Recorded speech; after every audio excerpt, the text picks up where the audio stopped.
morning. Despite its small size, Israel is rapidly becoming a world leader in business and innovation.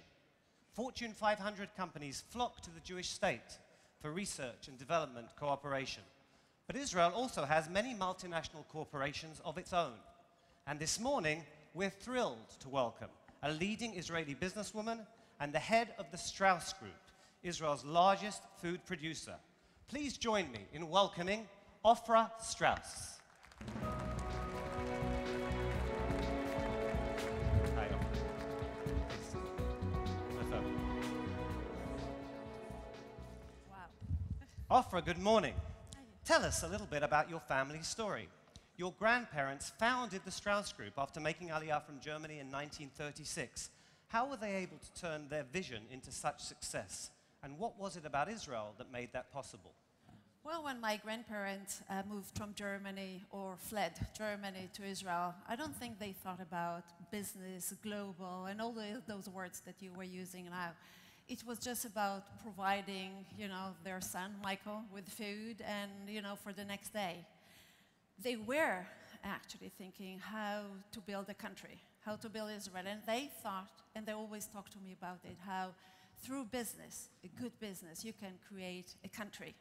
So between those two things, my grandmother's recipes and really this vision of a country for their son, where he can be proud to live as a Jew and be what he is, that's how they created Strauss. And they started literally with 2 cows and your grandmother's recipe for what? For whipped cream. This, in Germany, they eat strawberries and whipped cream. So this just unbelievable taste. That's what my grandmother continued to do in her kitchen, and that's what we do in our production lines. Wow. So today, the company, it's a major international firm, and you've partnered with Pepsi for a joint venture with the Sabra company to bring hummus to America. Now, how are American... Obviously, good. Lots of you have tasted it. It's going very well. How are American and Israeli business partnerships helping both nations?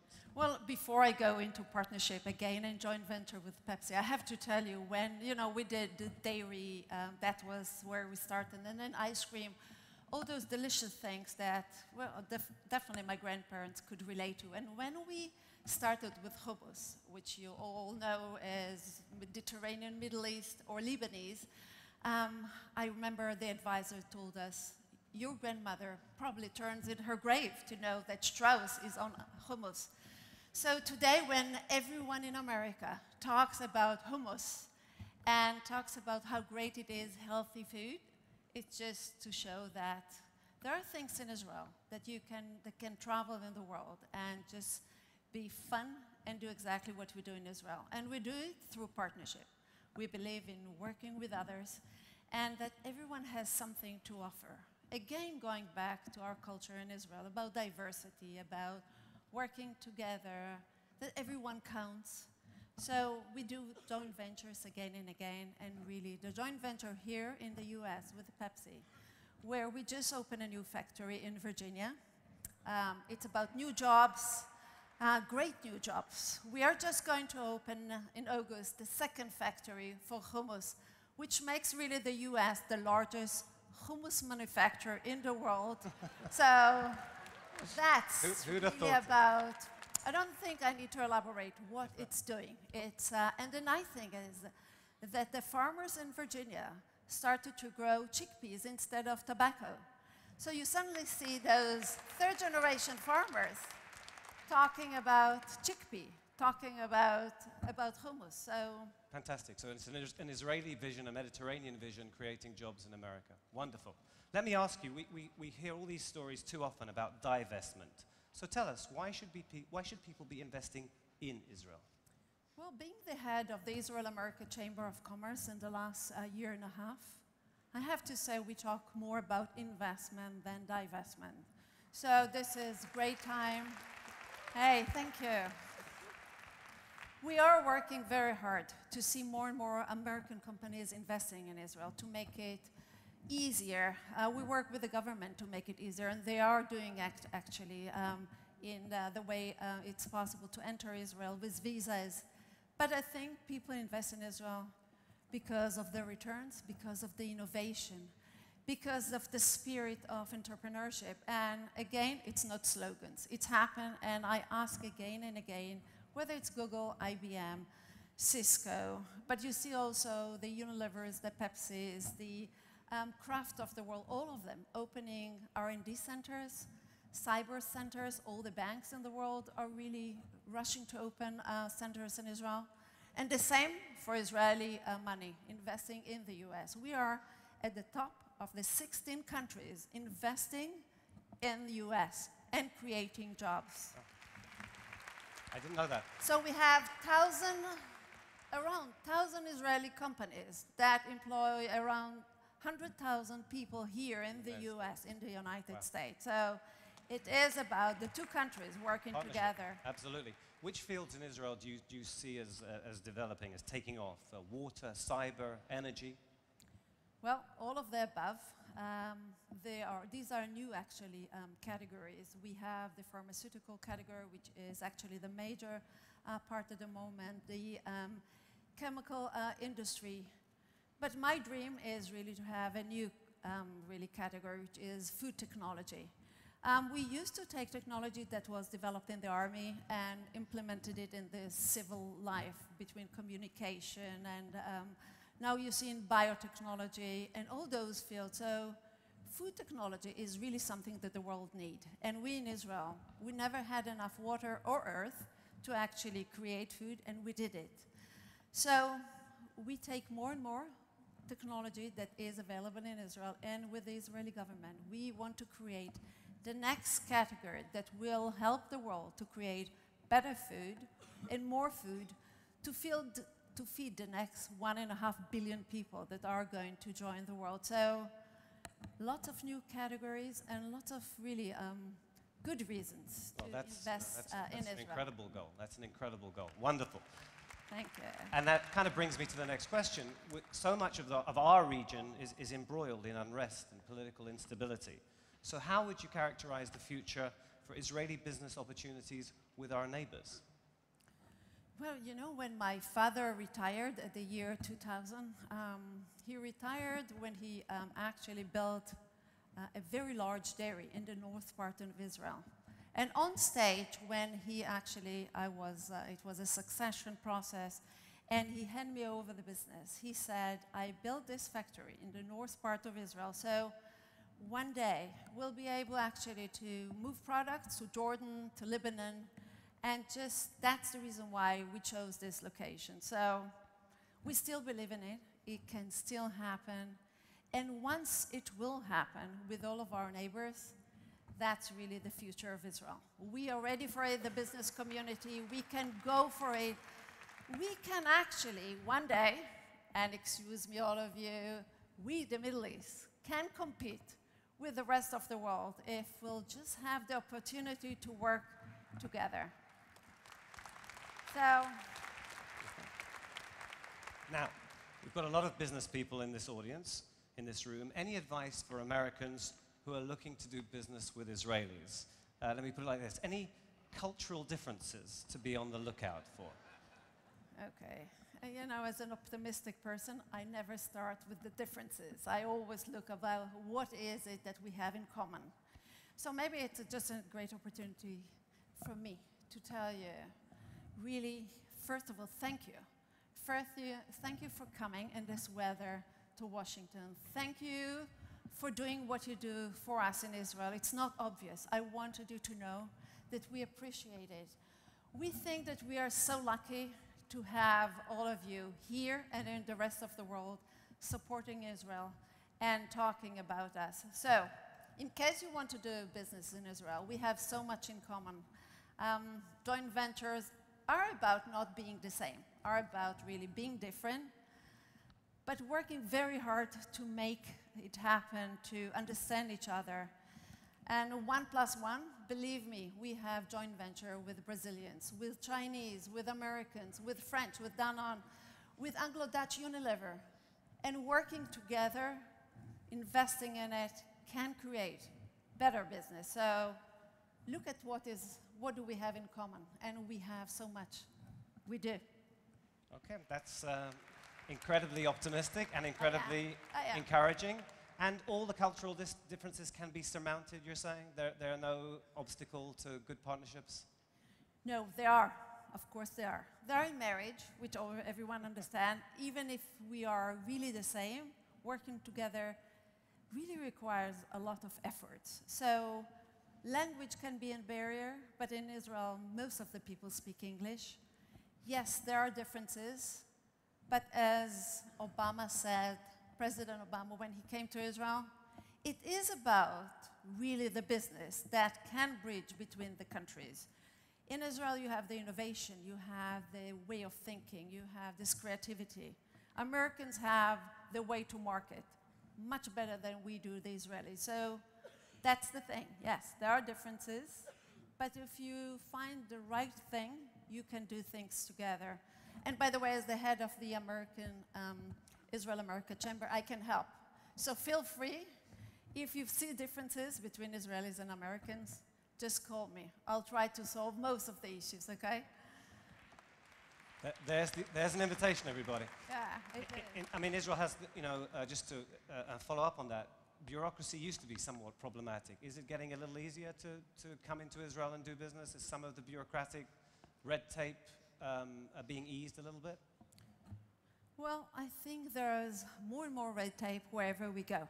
I don't know if you noticed when you came to the US, just to cross the passport control. Red tape is everywhere. The world is getting more and more difficult in the sense of red tape, taxes, all those issues. But as I said, being optimistic, I see beyond that.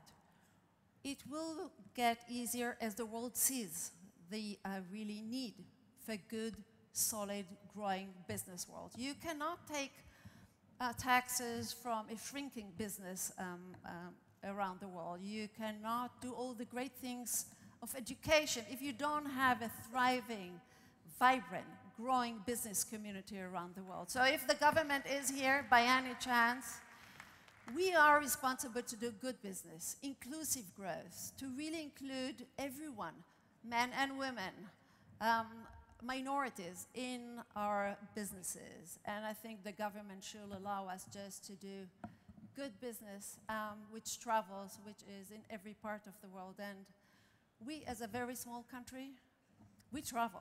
So I have the opportunity to meet the world. And I can say one thing. If we want a bright future, if we want a bright Israel 10, 20, 15 years from now, that's what we need, to be able to take what we are creating to the different parts of the world. We need to do it with others. And I think the really natural partner are you, the US, the people who are sitting here in this room. So if you ask me what are the things that I wish for myself, is that all this power, all this energy that you put in really talking to the Congress about Israel, about peace and war, if we'll take all this energy and just talk about let's do business, the rest will follow. So doing business with the Palestinians, doing business in the region, doing business, Israel and the US will allow Americans to know us Israelis in a different way, not what you read in the headlines. We are much better, we are different. Yes, we have tons of flows, I can talk about that easily. But when we do business, good business, and we know how to do it, the world travels. It's about our ethics, it's about our culture, it's about our openness. The US is a country of immigrants, we are as well. So we can connect and we can do much more business in the future. Okay. Now we have thousands of people in this room who want to see America and Israel succeed and thrive.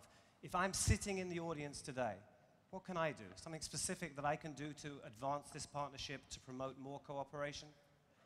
Well, you know what's nice about business? Everyone can do it. Everyone.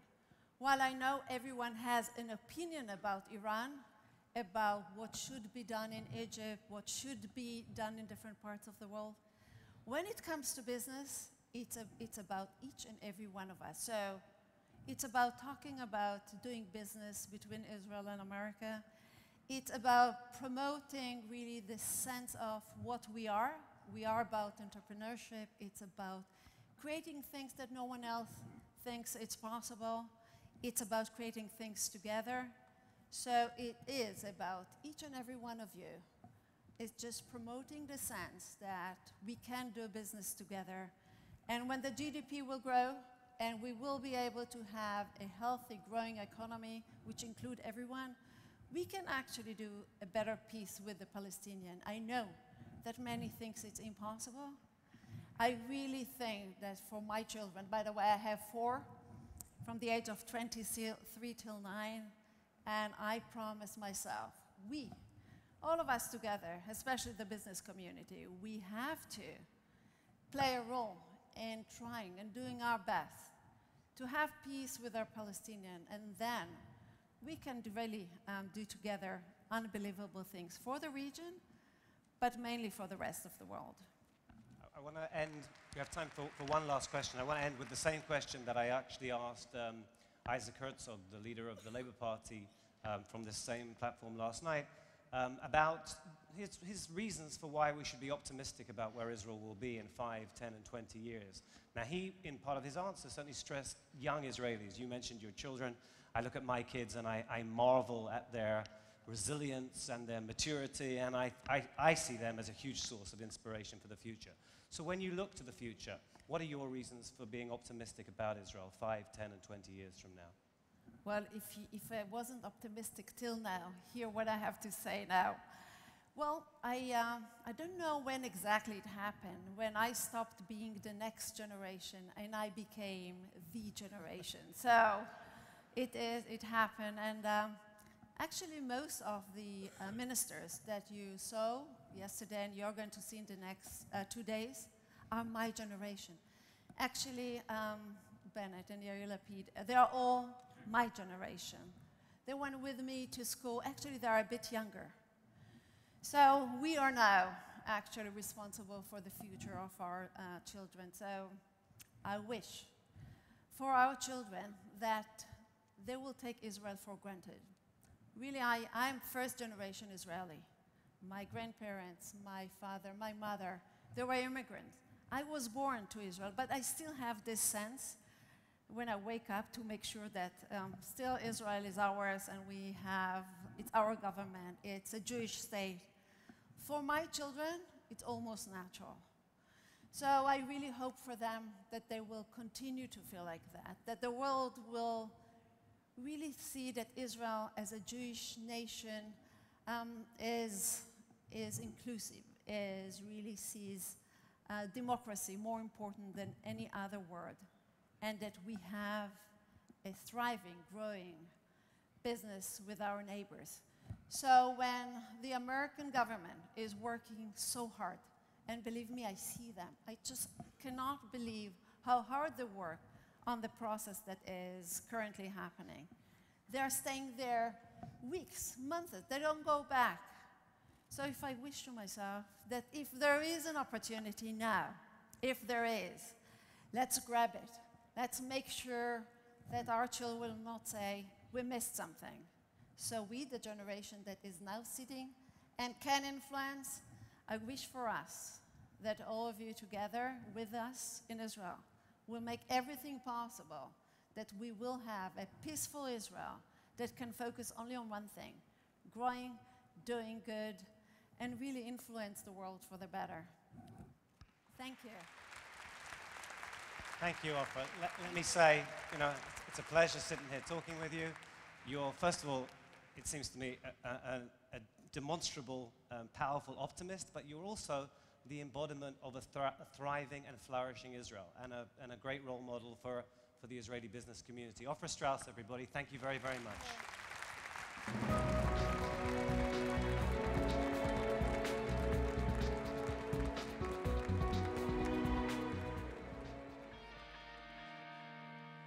The APAC National Summit is like nothing else. It's intoxicating, it is invigorating,